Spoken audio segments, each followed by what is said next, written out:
Hi everybody, and welcome to the payment methods video. Today, the learning objectives are to learn the pros and cons of 4 different payment methods. You will learn to describe the differences between a debit and a credit card. We're going to talk briefly about some common peer-to-peer apps, and we will discuss 3 common credit card terms. So let's start with these 4 payment methods.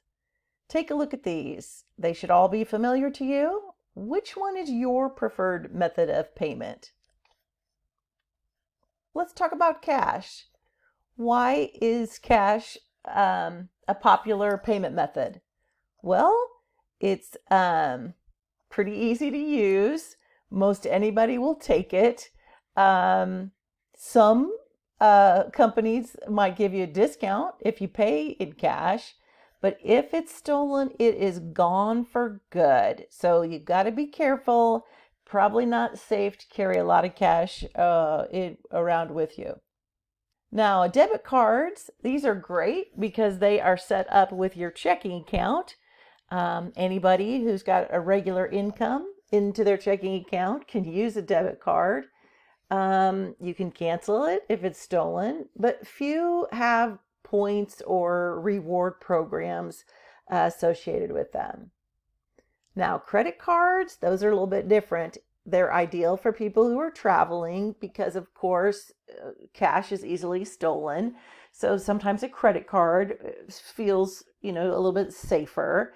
You can cancel it if it's stolen. And a lot of credit cards provide points or reward programs.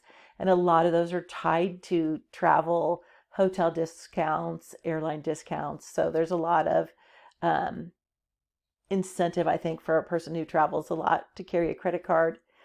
The biggest problem is that you can overspend. You can, because it's always borrowing, you can spend up to your credit limit, and the bank's going to charge you interest for that. So you got to be careful. Peer-to-peer payments, you guys are probably familiar with these. It's just the easiest way to split a bill. It may be if somebody runs to Quick Trip for you to get you a drink or a candy bar, you want to pay them back. It's super easy. You can just do it with your phone. Now, there are some drawbacks, some things you need to think about. Of course, everybody needs to be on the same app. Some providers make you take a second step to get the money actually to your bank instead of just sitting in the app. So that's something to be aware of. All of them vary on how long it takes to get your money to your bank. And many of them will charge a fee if you want an instant bank transfer. So you just kind of have to know how the app you're using works. On this slide, you can see 6 different P2P payment apps. I bet many of these are very familiar for all of you. Okay, so let's hit the differences between debit and credit cards.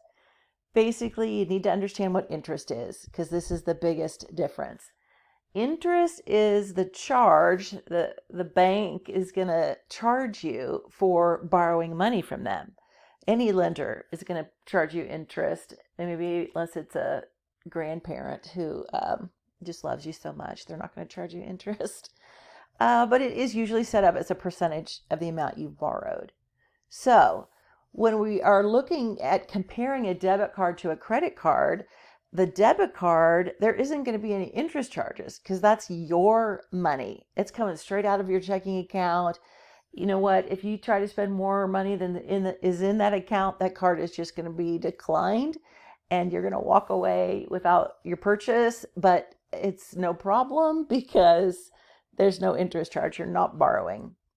Now, on a credit card, that money is not yours. That is borrowed from the bank. You can charge up to your credit limit, and if you don't pay that credit card bill in full every month, the bank is going to charge you interest, and they would prefer you do it that way so they can make more money.